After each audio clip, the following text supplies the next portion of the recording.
여러분 밤새 안녕하셨습니까? 저는 경인교육대학교에서 근무하고 있는 미래학자 류청산 교수입니다. 지난 20여 년 동안 저는 미래학에 대한 연구를 해오고 있었습니다. 그리고 작년 가을부터는 미래에 관한 정보와 안목을 공유하기 위해 진례대첩이라는 채널을 운영하기 시작하였습니다. 그런데 중국의 우한 지역에서 퍼지기 시작한 코로나 바이러스가 우리나라에도 영향을 끼치기 시작하였습니다. 급기야 지난 2월 19일에는 이제 우리나라에서의 코로나 바이러스는 진정 국면에 들어섰습니다 라는 정부의 발표가 무색할 정도로 확진자 수가 증가하는 심각한 상황이 벌어졌습니다. 저 또한 가급적 외출을 자제하면서 하루를 더 기다려 보았습니다. 그런데요, 2월 18일 기준으로 31명이었던 확진자가 다음 날인 19일에는 52명, 또 그 다음 날인 20일에는 109명으로 늘어났다는 보도를 접하면서 두려움이 앞서기 시작하였습니다. 미래학의 궁극적인 목적은 다름 아닌 인류의 생존입니다. 이를 현 시점에 대입하여 해석해 본다면 대한민국 국민의 생존이라 할 수 있겠네요. 만일 이대로 우물쭈물하면서 검진만 하고 있을 경우 감염 의심자와 확진자 수는 어떻게 될 것인가 란 불길한 생각이 들었습니다.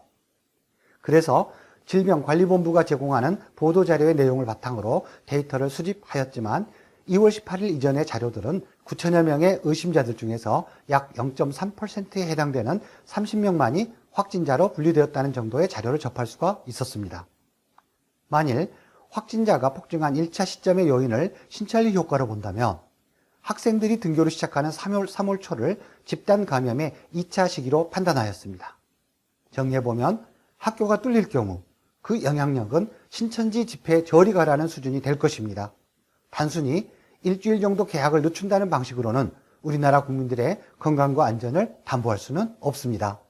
그래서 오늘은 지난 5일 동안 연구한 코로나 바이러스의 의심자와 확진자 추세를 예측해본 결과를 공유하고자 합니다. 이 예측 자료는 2월 18일부터 4월 17일까지의 60일이라는 기간을 대상으로 예측해 본 것입니다.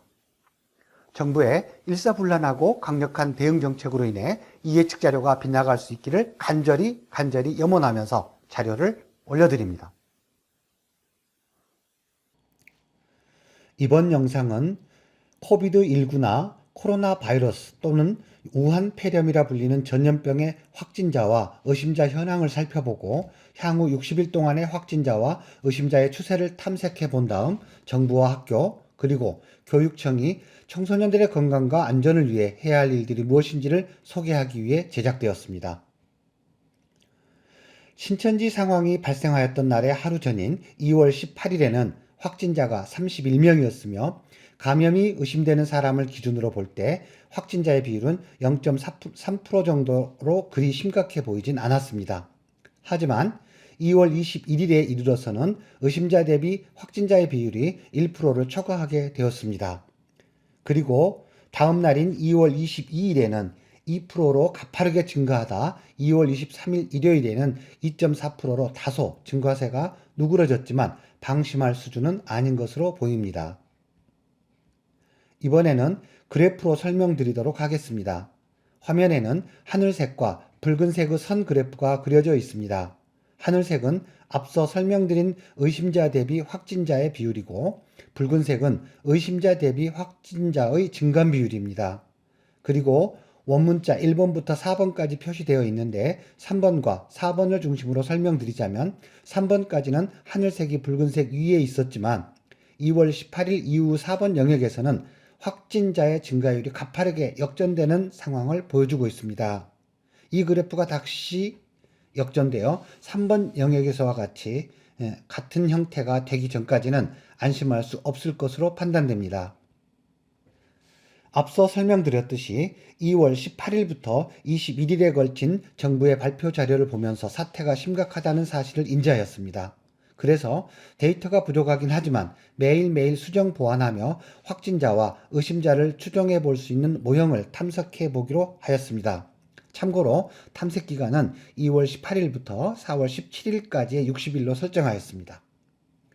2월 21일 날 설정한 모형으로 22일을 추정한 결과 화면에서와 같이 확진자 누계가 403명, 의심자 누계가 22,156명으로 확진자 비율은 1.819%로 추정하였습니다. 그러고 나서 다음날 정부가 발표한 것과 비교해 본 결과는 화면과 같습니다. 오히려 확진자와 확진자 비율에 있어서는 모형 추정값보다도 정부의 공식적인 발표값이 높다는 점에서 다소 고민이 되었습니다. 하지만 23일자의 공식 발표값에서는 확진자와 의심자의 누계가 각각 602명과 25,577명으로 모형 추정값에 비해 다소 완화된 모습을 보이고 있어 마음이 다소 놓였습니다. 하지만 진단 설비 및 인력의 한계와 일요일인 점을 감안한다면 낙관하기는 아직 이른 것 같습니다. 정리해보자면 확진자가 500명이 넘었다는 점과 확진자의 증가 비율이 2%를 넘었다는 점이 매우 걱정스럽습니다. 이번에는 확진자와 의심자의 추세를 선 그래프로 그려보았습니다. 확진자의 왼쪽에 있는 그래프는 확진자 수를 4월 17일까지 추정한 것이고 오른쪽은 의심자의 수를 추정한 그래프입니다. 이 그래프는 지금의 확산 속도를 누그러뜨리지 못할 최악의 경우를 가정하여 표현한 것입니다. 만일 지금처럼 확산되어 간다고 가정할 때 4월 17일에는 확진자 수가 60만 명을 넘을 것으로 예상되고 의심자 수 또한 750만 명 이상이 될 것으로 추정됩니다. 이번에는 감염이 의심되는 사람들을 기준으로 진단을 실시한 결과 확진자로 판명된 사람의 비율을 그래프로 표현해 보았습니다. 2월 23일 현재 2.4%입니다. 이 곡선을 1% 이하로 떨어뜨리기 위해 최선을 다할 필요가 있겠습니다. 부연 설명하자면 23일 현재를 기준으로 볼 때 1000명을 검사하면 그 중에서 24명 정도가 확진자로 판명된다는 의미이기도 합니다. 무척 높은 수치입니다. 이번에는 날짜별로 중요하다고 판단되는 것을 몇 개만 골라 설명드리도록 하겠습니다.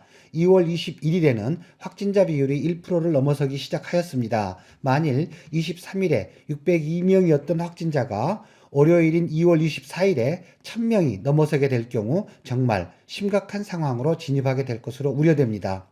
그리고 계속해서 방역과 차단에 실패할 경우 이번 달 마지막 날인 2월 29일에는 확진자가 5,000명을 넘어설 것으로 보입니다. 또한 3월 4일에는 의심자 대비 확진자 비율의 한계선인 5%를 초과하게 될 것으로 염려됩니다. 만일 이러한 추세와 유사한 패턴으로 확진자가 발생한다면 학생들의 등교는 무기한 연기될 필요가 있겠습니다. 교육부와 교육청에서는 이 점을 명심하시기 바랍니다. 그리고 3월 10일에는 드디어 의심자 수가 50만 명을 넘게 되고 3월 14일에는 확진자가 5만 명을 초과하게 될 것입니다. 또한 3월 17일에는 의심자가 100만 명을 넘어서게 되고 3월 21일에는 확진자가 10만 명을 넘어서면서 확진자 비율 또한 7%를 넘어서는 상황이 발생할 수도 있겠습니다. 그리고 3월 25일에는 의심자 수가 전체 인구의 4%를 초과하게 되고 3월 28일에는 한계선인 5%를 초과할 것으로 추정됩니다. 또한 4월 9일에는 의심자 수가 전체 인구의 10%를 초과할 수도 있다는 최악의 상황을 맞이할 수도 있겠습니다. 종합해 볼 때 이러한 시나리오가 진행되지 않기 위해서는 2월 말 이전에 확산 속도를 낮출 수 있는 특단의 대책이 필요합니다. 그리고 학교의 경우 3월 말까지는 휴교령을 감안할 필요가 있을 것으로 판단됩니다. 가장 먼저 정부에 건의드립니다.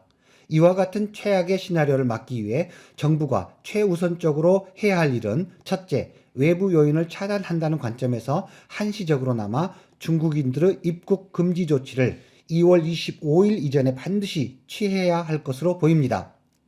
두 번째로는 국민들이 부여해준 강력한 공권력을 행사하여 신천지의 출석 앱을 확보한 후 신속한 조치가 취해져야 합니다. 세 번째로는 학교 개학 시기를 탄력적으로 결정할 수 있도록 교육부와 교육청이 적극적으로 행정을 펼쳐주시기 바랍니다. 마지막으로 시민들이 대중교통으로부터의 공포에서 벗어날 수 있도록 차량 이부제를 즉시 해제하여 주시기 바랍니다.